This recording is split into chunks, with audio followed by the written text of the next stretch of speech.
I want to take 5 subjects of Christian belief and behavior which have been profoundly affected from Augustine onwards without us realizing. Number 1, our bodies. Christians don't really know what to do with their bodies, especially on pews like this. But we don't want to know about bodily functions. If we are good souls trapped in evil bodies, then the last thing we should talk about in church is our bodies or our bodily functions. There was a vicar once, he said, I'm going to show you that part of my body which causes me most temptations. And there was a silence in the church. And then he went, but he was wrong. The tongue doesn't cause you any problems at all. It's you who cause your tongue problems. You say grace before you eat, do you? I tend to give thanks for the first course and ask forgiveness for the second. But I was in a Christian home where there was father, mother, 2 children, and me sitting at the table, and I think it was roast lamb and mint sauce, which makes me drool anyway before I get to the table. And the father said to me, would you please give thanks for us, Mr. Pawson? So I said, Lord, I'm ready for this, and it's ready for me, so thank you. And I opened my eyes, and the father was looking at me in horror. I thought we had a man of God here, you know? But I think a long prayer when you've got a hot meal in front of you is sacrilege. God has given us all things freely to enjoy. We're free to feast and we're free to fast. Do you believe that our Lord Jesus Christ had to empty his bowels and bladder every day? See, funnily enough, non-Christians have problems believing in the full deity of Christ, but I find most Christians have problems believing in the full humanity of Christ. He really is both. He is, was, and always will be a full human being. In the Jewish book of prayer, there's a lovely prayer to pray when you go to the loo. Now, in Western congregations, whenever I say that, there's a titter, if not a giggle. Fancy mentioning that in church. I go to many Christian loos because I stay in Christian homes all over the world. And a Christian loo usually has a pile of devotional books by the throne.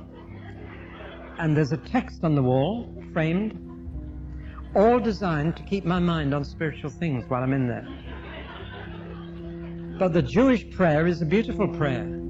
It thanks the Lord that your body's working properly, and it praises the Lord that you now feel better, you are relieved, and you come out of the loo saying hallelujah.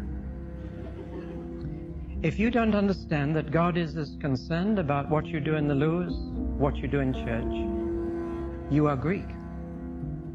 God made your body. I'll tell you this, one of the humiliations of old age is when you can't control your bowels and bladder properly. You go back into nappies. It'll happen to some of us here. Very humiliating. And when that does happen, you will wish that you'd prayed when you went to the loo, thanked him when it was working properly. Whenever I mention that in a Jewish congregation, they don't even smile. But of course, he is the creator as well as the redeemer. He made the physical world. He made my body. It's a concern to him. Do you say grace before you make love? Why not? For what we are about to receive, may the Lord make us truly thankful. Does that sound incongruous to you? See, ever since Augustine, we can't handle sex. It was Augustine who said that sex, even in marriage, is lust, concupiscence. And from then on, the idea got a hold that somehow celibacy is a holier state than matrimony. And in fact, the entire church became celibate in its priesthood not long afterwards. That is totally contrary to Hebrew thinking, where a rabbi must be married and must experience love so that he understands it. I remember being invited to preach in a unique open-air meeting in front of the Niagara Falls in Canada. First time they'd allowed a religious meeting right in front of the falls. What a backcloth. And there were 3 speakers, myself first, then a Roman Catholic priest, then a Pentecostal pastor. And I got up and I said, well, it was being televised to the whole of Canada and part of the States. And I got up and I said, I'd love to talk about what you can see behind me, because I know the man who made the Niagara Falls. His name's Jesus, and without him nothing was made that has been made. And he helped to make that. But I said, I'm not going to talk about that. I'm going to talk about sex, and I want to tell you how much pleasure God gets out of sex. Well, there was a crowd of thousands, but you could have heard a pin drop. Many of them were church people, and they looked as if they'd forgotten how they got into this world. But I said, it was God who thought up sex. That exquisite pleasure, it was he who invented it. It was in the world long before sin was. And I said, when 2 young people pledge loyalty to each other publicly and go away on their honeymoon and seal that pledge in that exquisite pleasure, God is with them. And he's saying, I made that. And he has pleasure in human love. Well, the Roman Catholic priest got up second, and he said, I'm not married and I'm not likely to be, but I want to talk about honeymoons. And the Pentecostal pastor got up third, and he said, you'll never believe this, but when I asked the Lord what to talk to you about, he said, tell them about your honeymoon. And we found out later that Niagara is the honeymoon capital of North America, and that there were hundreds of honeymoon couples listening to us, and all the hotels around had special suites for honeymoon couples. All this incongruous. You see, since Augustine, we don't know what to do with our bodies. But my Bible says your body is the temple of the Holy Spirit. It's God's residence. Your body is, not your soul. Your body is. See, this leads to an extraordinary attitude to the sacraments. People don't believe that doing something with your body can have a spiritual effect. But that's what a sacrament is. Taking physical bread and physical wine into my body can have a profound spiritual effect. Both ways. It could judge me, and I could be sick and even die if I take it without discerning the body. Washed in the water of baptism, just H2O. What can that do for you? Well, there's a young man my wife and I know of. He was a hell's angel, and he had the devil tattooed on his body as a hell's angel.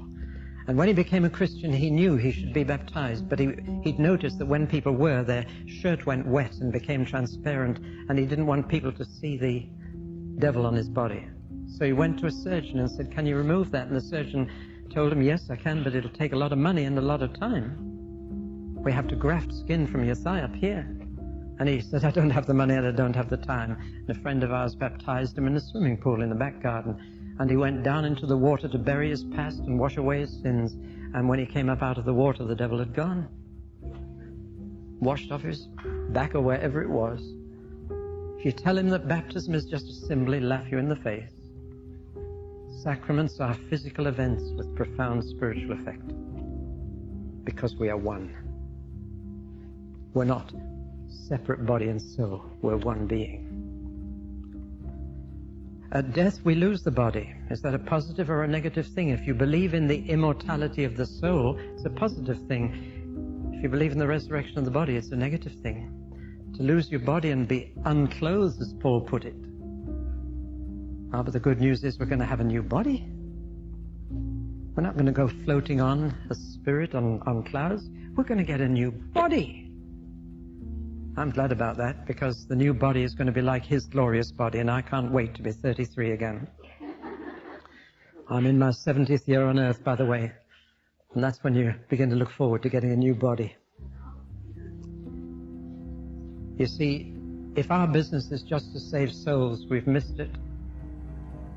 We're to save whole people. Let's move on to work. I mentioned it earlier. Work was a necessary evil to the Greeks. You had to do it to get enough money to have leisure. Or better still, if you got enough money to become a gentleman of leisure and you didn't need to work again.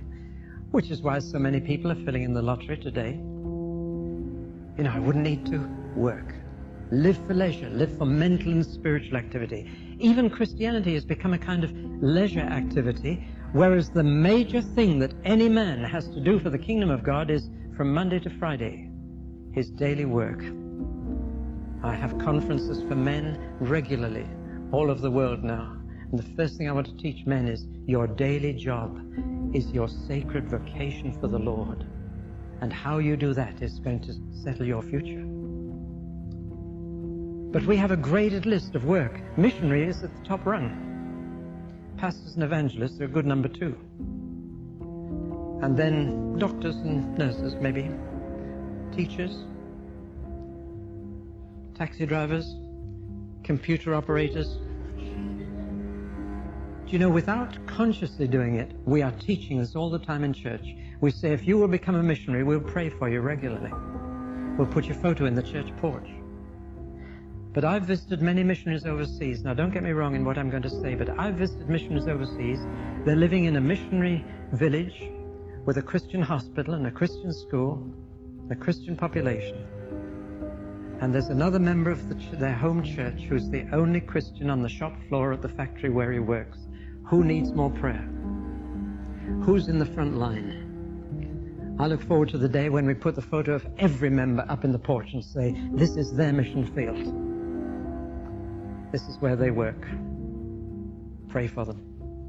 But you see, we have valued work. We've scaled it like the Greeks. Spiritual work is top. We even have divided people, the whole church divided people into clerical and lay, professional and amateur Christians.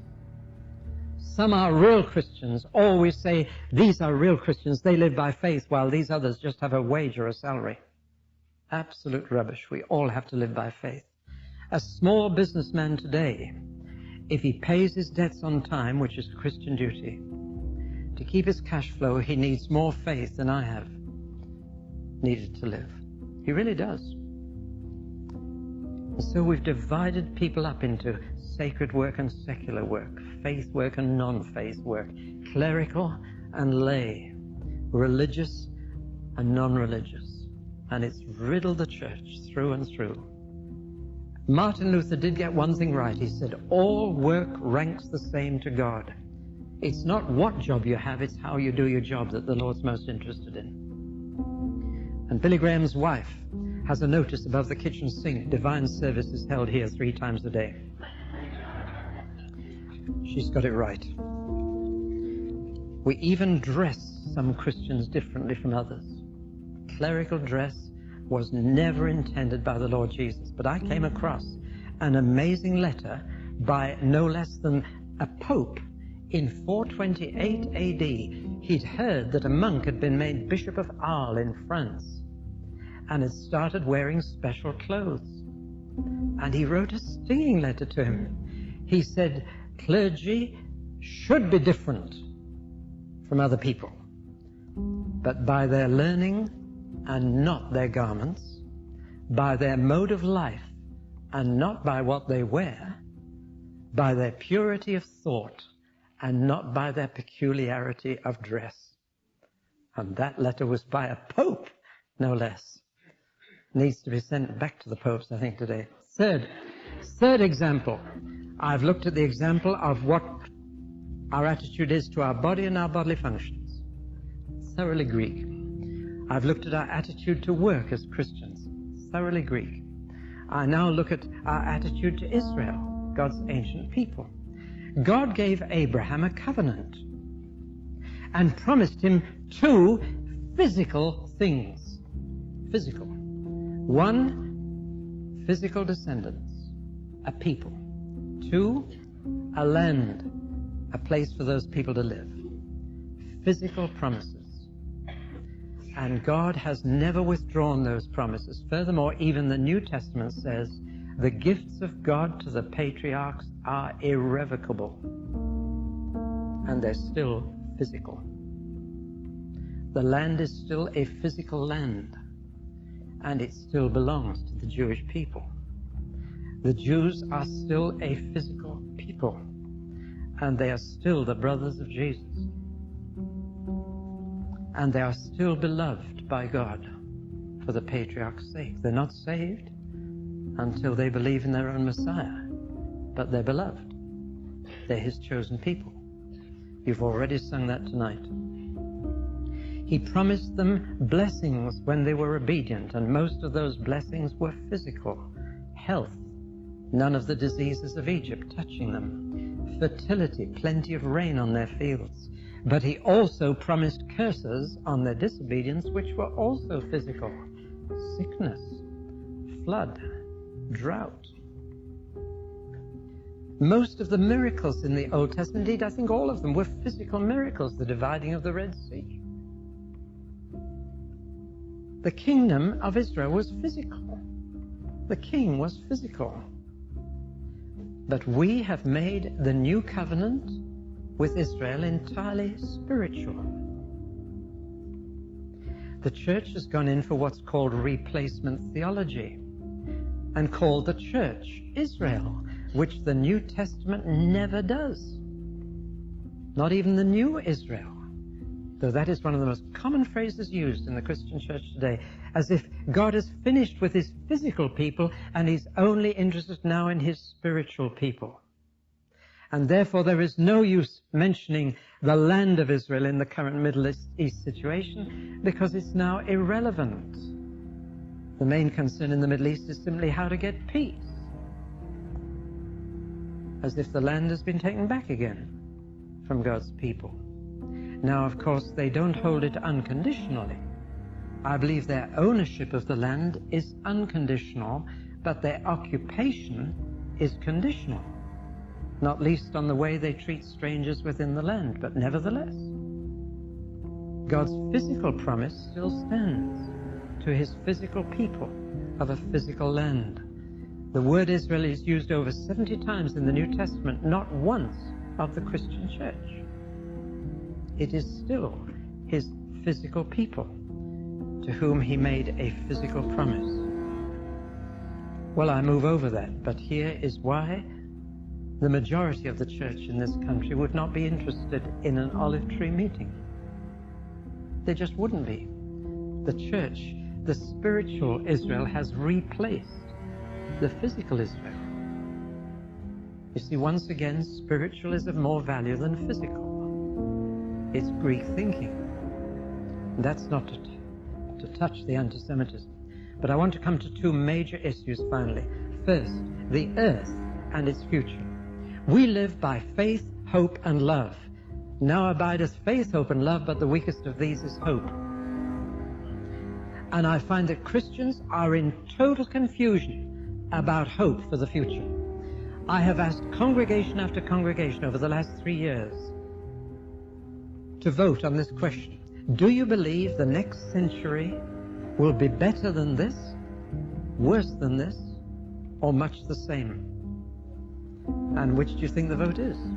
85% of Christian people put their hands up for worse. There's a mood of pessimism. We came into the 20th century in a mood of optimism. The word on everybody's lips was progress. Now the word on everybody's lips is survival. And there are many voices telling us we won't even survive another 100 years. 2040 is the date that many computerized programs are giving as the date beyond which human life will become impossible.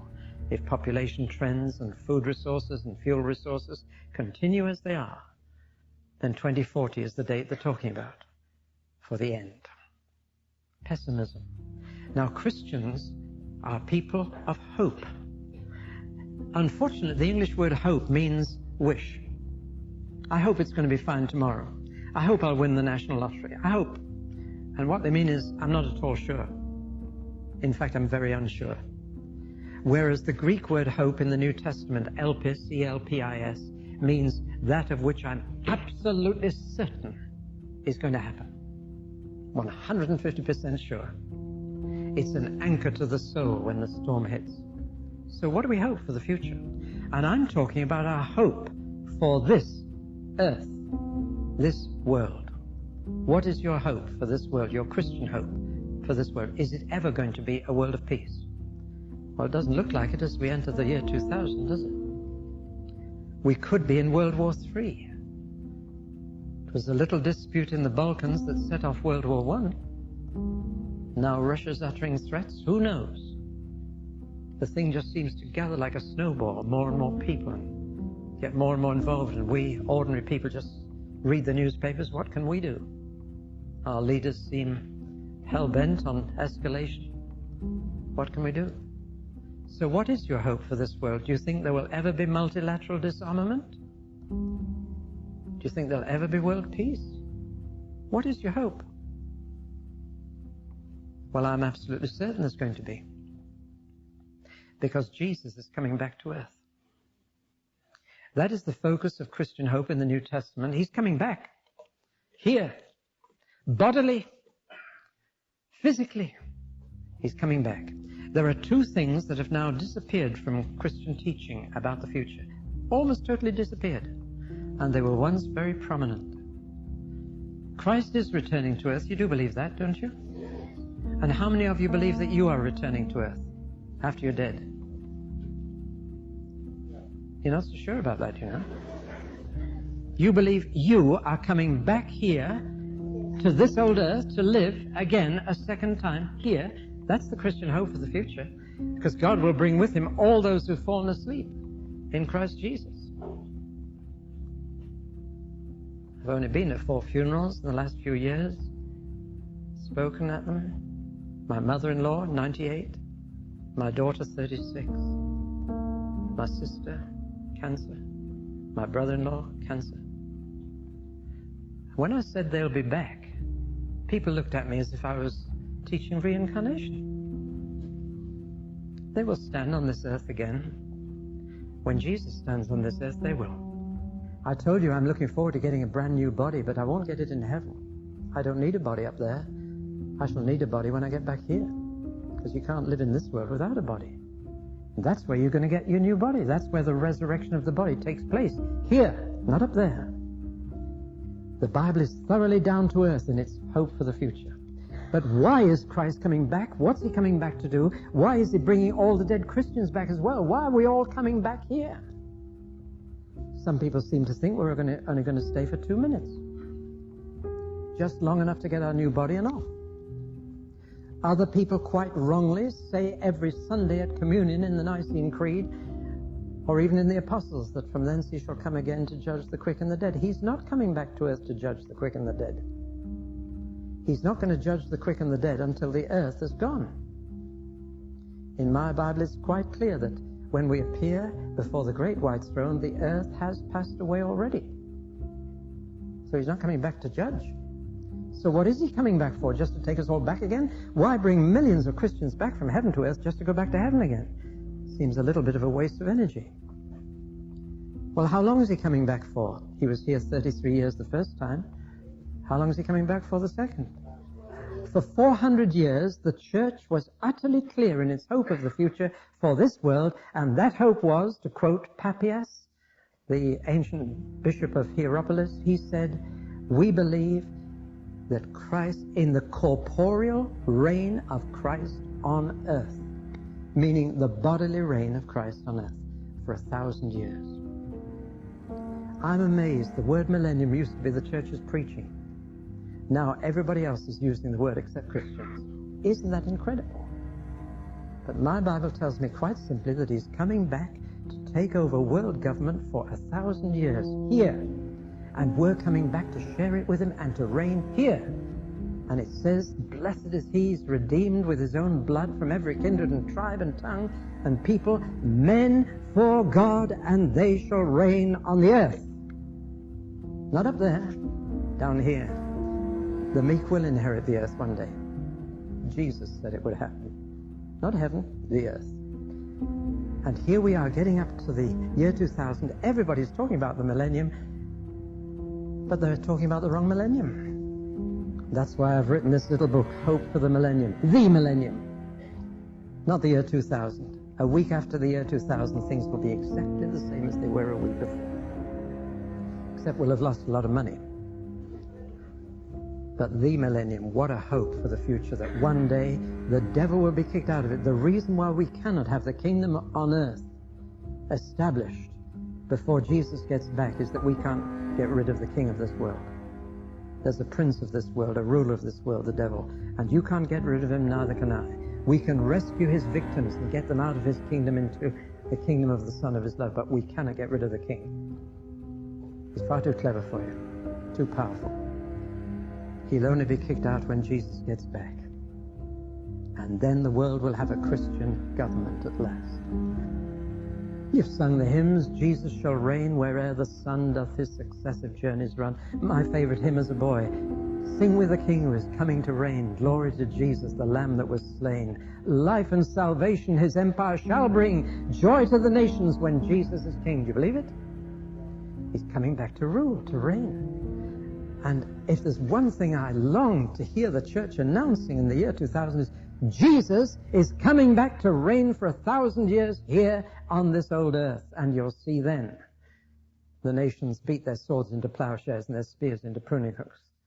And nation shall not lift up sword against nation, neither shall they learn war anymore. That text, that half a text, is outside the United Nations building in New York on a block of granite. But the first half says, when the Lord reigns in Zion, he will settle the disputes among the nations. Jesus will settle Kosovo and Northern Ireland and the Sudan and Angola. He will settle the disputes, and then they will beat their swords into plowshares. Oh, but we can allegorize it, can't we? And we can allegorize all the promises that the wolf will lie down with the lamb and the lion will eat straw like the ox. Do you believe that? Or do you think we should allegorize it? The wolf and the lamb should be the vicar and the church warden getting on well together. You know? That's how we allegorize it away, and the desert shall blossom like a rose. Why shouldn't it? The Sahara was once a garden. Why can't it be a garden again? You see what I mean by taking Scripture in its plain, simple sense? The millennium has almost disappeared. And you know the man responsible? Augustine.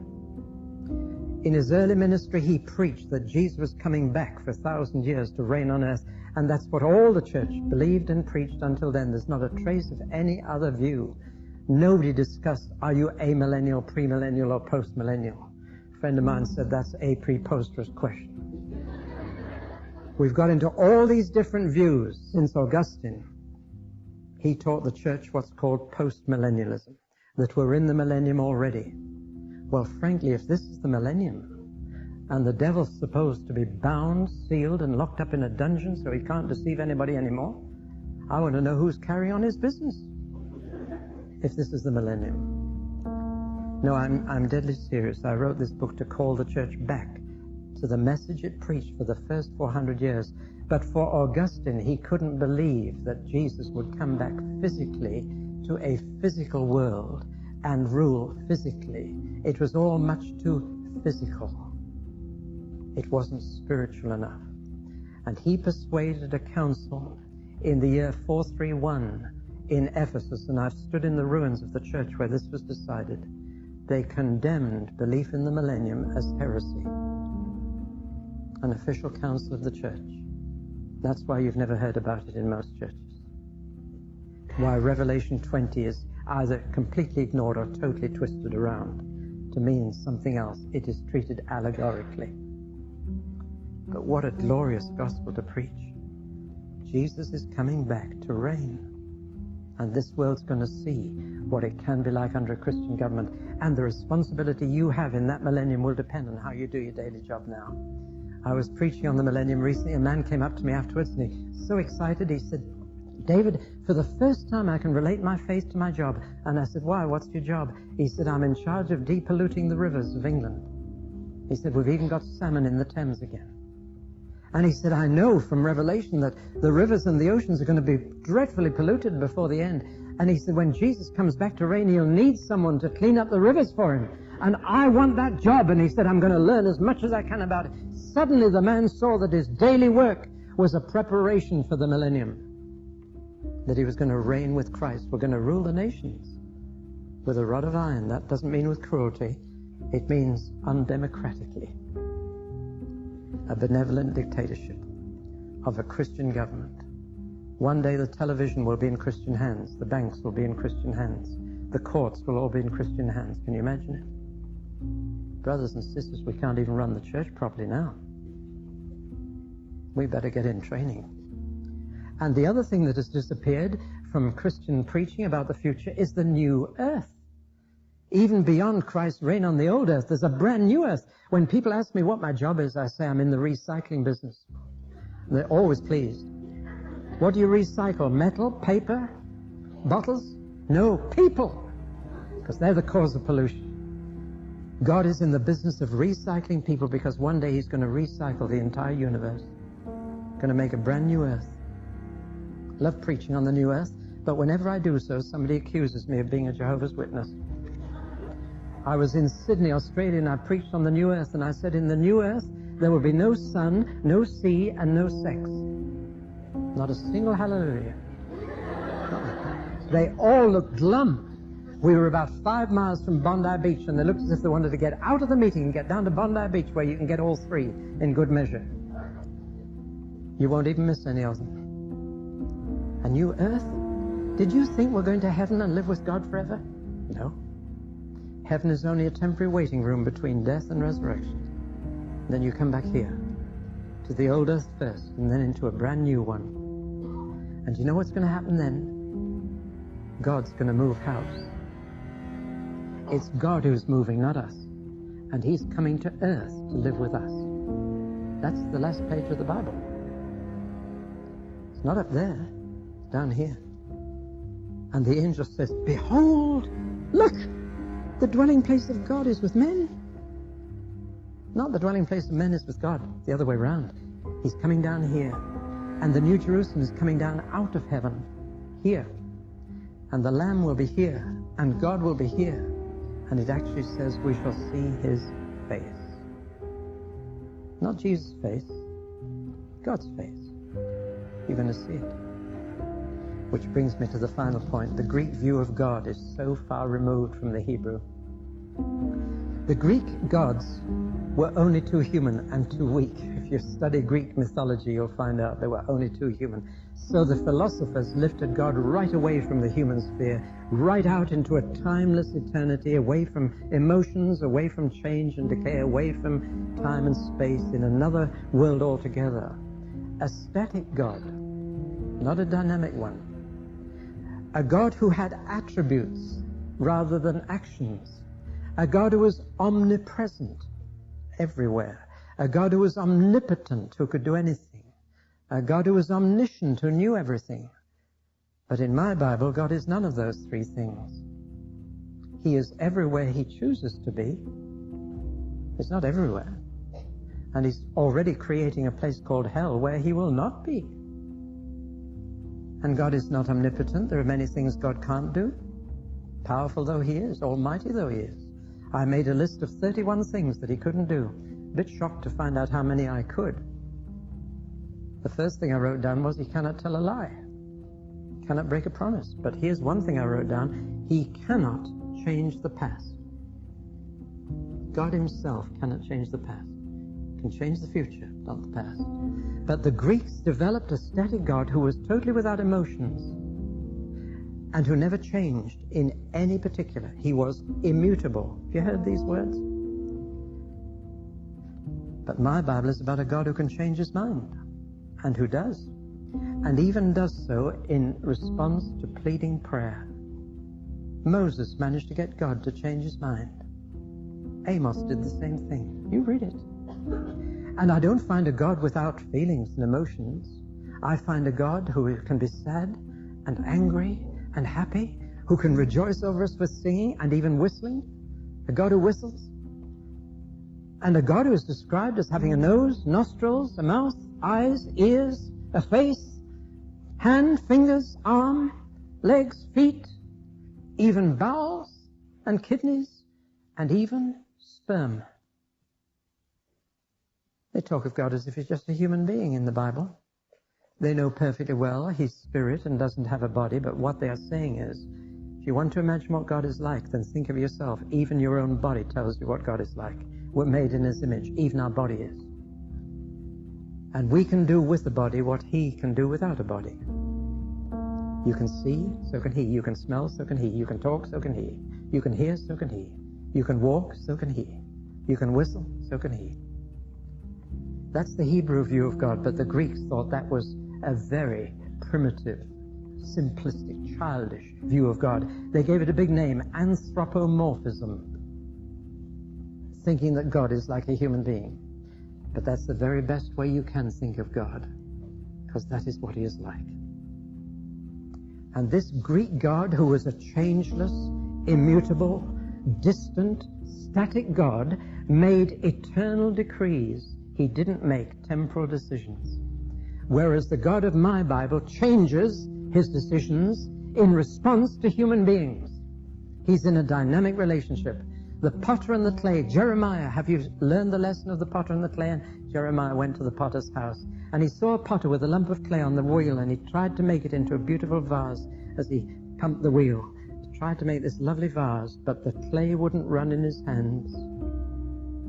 And so the potter put it in a lump, pushed it on the wheel, and made a crude, thick pot of the clay. And God said, Jeremiah, who decided what the clay became? The potter or the clay? Now think that through. Who decided what the clay became? The answer is the clay. And God said, Israel is like that. I wanted to make her a beautiful vessel full of my mercy, but they wouldn't run in my hands. And I'm going to make them a crude pot full of my judgment. But if they change their mind and repent, then I will change my mind and I will repent, and I'll make them a beautiful vase again. But it's the clay that's deciding. And the next day, Jeremiah, go back to the potter and look at that jar again. And now he found it, and now it was hard. It had baked in the sun. And he was told to take it out and throw it down into the valley of Gehenna, just outside Jerusalem, and smash it to pieces, because by now it couldn't change its mind. It had become too hard. Jeremiah, have you learned the lesson of the clay? The clay can decide whether God makes it a vessel of mercy or judgment. But there comes a point where the clay has become too hard to change. That's the relationship between God and human beings. You must have sung the chorus, some of you, I am the potter. No, you are the potter, I am the clay, as if it's all up to you, God, what you make of me. No, it's not. It's up to you, what you let him make you. It was Augustine who developed a doctrine of predestination, which is predetermination, and said that we're saved if God has made an eternal decree way up there in eternity, way removed from time and space, and made a decree that you will be saved and your next door neighbor will not be. And ever since then, predestination has been falsely preached in a Greek sense, which is not the biblical view of predestination at all. I find that in my book, Once Saved, Always Saved, because again, if God has made an eternal decree that you be saved and go to heaven, then there's nothing you can do to change that, and you will never be lost. Once saved, always saved. But I question whether once saved, always saved is Bible teaching. God is not in that kind of relationship with you. He doesn't force anyone. He isn't an almighty giant who treats us like puppets. This changeless, immutable God who makes eternal decrees is not the Hebrew God. The Hebrew God listens to prayers and says, all right then, I hear your prayer, I won't destroy you. You change your mind and I'll change mine. What a God. A God you can influence through prayer. But in Greek, you can't influence God. He's way above it all, and you just must say, your will be done. That's Islam, that's inshallah. It's not the Hebrew God. I must close. How can we avoid being greased? How can we avoid being caught up in this Greek thinking which is riddling the church through and through? I hope you've been able to recognize some of this just through the examples I've given you. Well, there's a negative and a positive side. The negative side is to be aware that this has happened. You need constantly to be alert when you're hearing Greek thinking instead of Jewish, Hebrew thinking. But there's a positive thing you can do, and this is the real answer. Soak yourself in the Bible. It's a Hebrew book. And if you pay more attention to other books and magazines and TV programs, and more of that goes into your brain than biblical thinking, then you will inevitably become Greek, because that is our culture. But if you soak yourself in the Bible, and particularly the Old Testament, but a recent survey of evangelical Christians in England revealed that 3/4 of evangelical Christians are not reading their Old Testament. They may occasionally dip into it, but they're not soaking their mind in it. That's the only protection we have against the Greek pressures of the world around us. Paul says, don't be a chameleon, be a caterpillar. Romans 12, verse 2. If you don't believe me, go home and look it up. Slightly different in your version. He says, don't let the world around you color your thinking, because that's what happens to the chameleon. Put him on red, he turns red. Put him on blue, he turns blue. If you want to kill him, put him on tartan, and then he explodes. So many people take their thinking from other people, even from the preachers they listen to, instead of getting into the Word themselves. Be a caterpillar. Paul actually says, have your mind metamorphized. That's the word he uses in the Greek.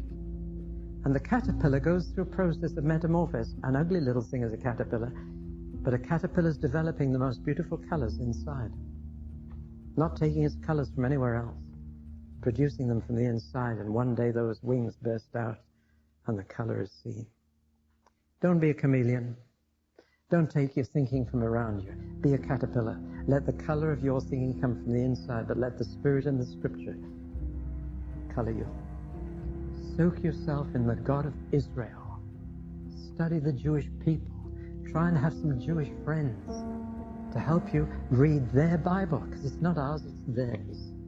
To read their scriptures. And once, I've just found the more Jewish you become in your thinking, the more Hebrew you become in your thinking, the more you spot the Greek thinking, the more you notice it. And it worries you that there's so much inside the church. Our roots are in Israel, not ancient Greece. Our faith is in the olive tree, which is Israel. We are wild olives grafted into their roots. We draw our sap from their roots. Our thinking is to be Hebrew, for there's only one God, and He's not the God of Greece. He's the God of Israel. How odd of God to choose the Jews, but odder still for those who choose the Jewish God and spurn the Jews. Amen.